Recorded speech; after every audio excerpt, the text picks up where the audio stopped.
Greetings, everyone. Once more, you're welcome to my YouTube class. In today's class, we're going to be looking at one important organism known as bacteria. And the specific area I want us to look at will be the forms of bacteria. And when I say the forms of bacteria, I mean the different shapes of bacteria.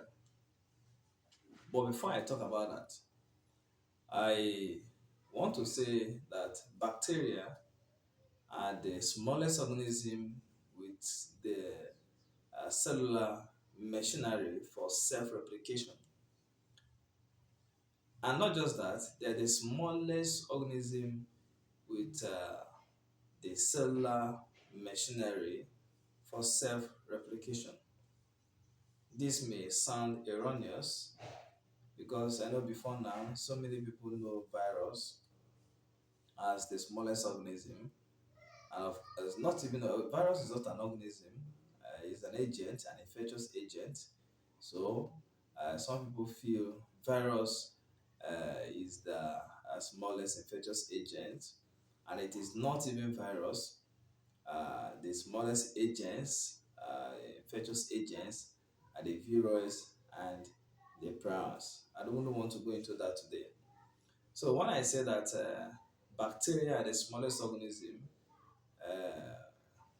capable of self-replication, that is because all these other organisms I've mentioned, all these other infectious agents, let me not be calling them organisms because they are not organisms. Viruses and viruses are not organisms because they do not have cellular structure. And of course, prions are not even related to being called an organism because prions are proteins. Prions, we have prions, viroids. So these two structures are even smaller than virus. This one is a kind of mutated protein. When a protein changes its three-dimensional shape and becomes mutated, that is called prion. And of course, this has been implicated in Jacob disease, bovine spongiform encephalopathy, the mad cow disease, the mad cow disease, and what they call Creutzfeldt Jacob disease. For human, the mad cow disease is in cattle, bovine spongiform encephalopathy. That is not what I want to talk about today. So I want to talk about the different forms of bacteria. And when it comes to forms of bacteria, we have what is called, we have the first one, which is called the rod bacteria, rod-like, rod-like bacteria. These are known as the bacillus. So these are known as the rod-like bacteria. So they look like this, just like a rod, just like a rod. That is the rod-like bacteria. Example is Bacillus thuringiensis. Bacillus thuringiensis. Bacillus thuringiensis. We have other examples of bacillus. There are so many. But we are not talking about their different species. There are so many species, Serus, thuringiensis, and the rest of them, just for you to know the different forms of bacteria, their shape. So also have the cocci bacteria. The cocci bacteria. The cocci bacteria are those ones that are spherical. The spherical bacteria are known as the cocci bacteria. They can have one cell. If they have one cell, they are called monococcus. Like the Micrococcus flavus, monococcus. It has just one cell, one single spherical cell. Then we'll have diplococcus. Diplococcus have two spherical cells. Then, of course, we'll have the one they call the streptococcus. streptococcus, they have spherical cells that are in form of a chain. mm, Spherical cells that are in form of a chain. That is um, so like I said, the example of monococcus is micrococcus flavus. Then for diplococcus, example is diplococcus pneumonia, diplococcus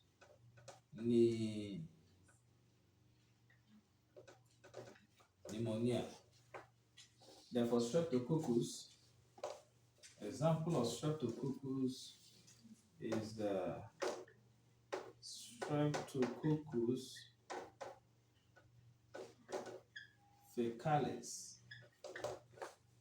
or pyogenes. There are so many examples.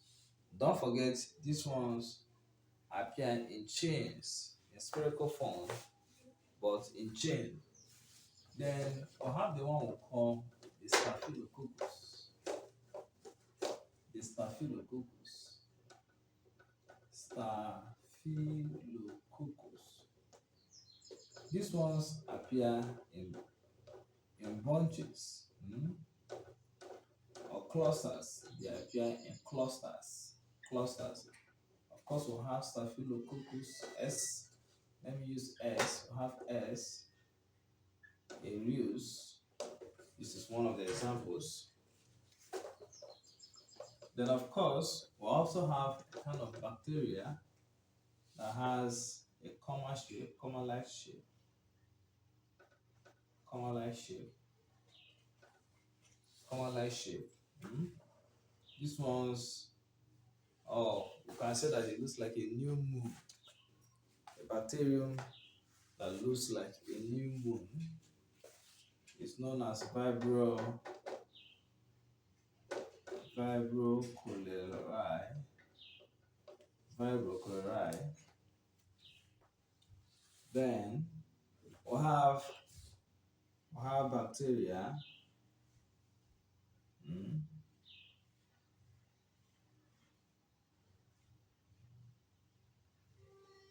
We have bacteria that has a spiral form, that are bent and rebent. We have spirulum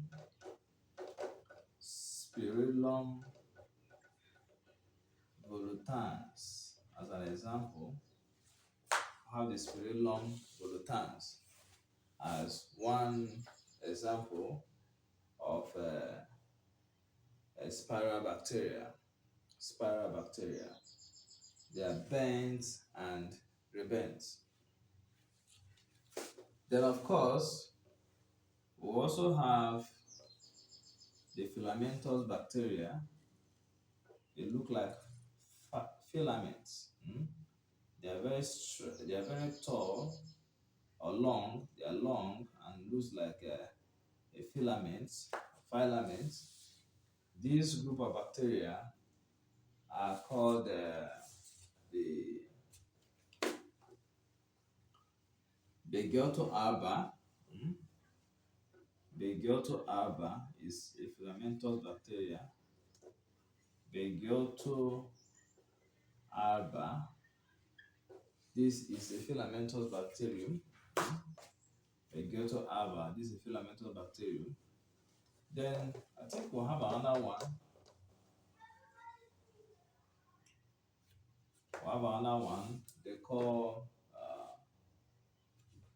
the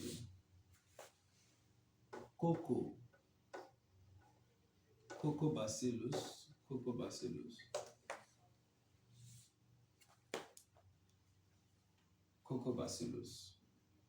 Coccobacillus of course, this is cocci, this is bacillus.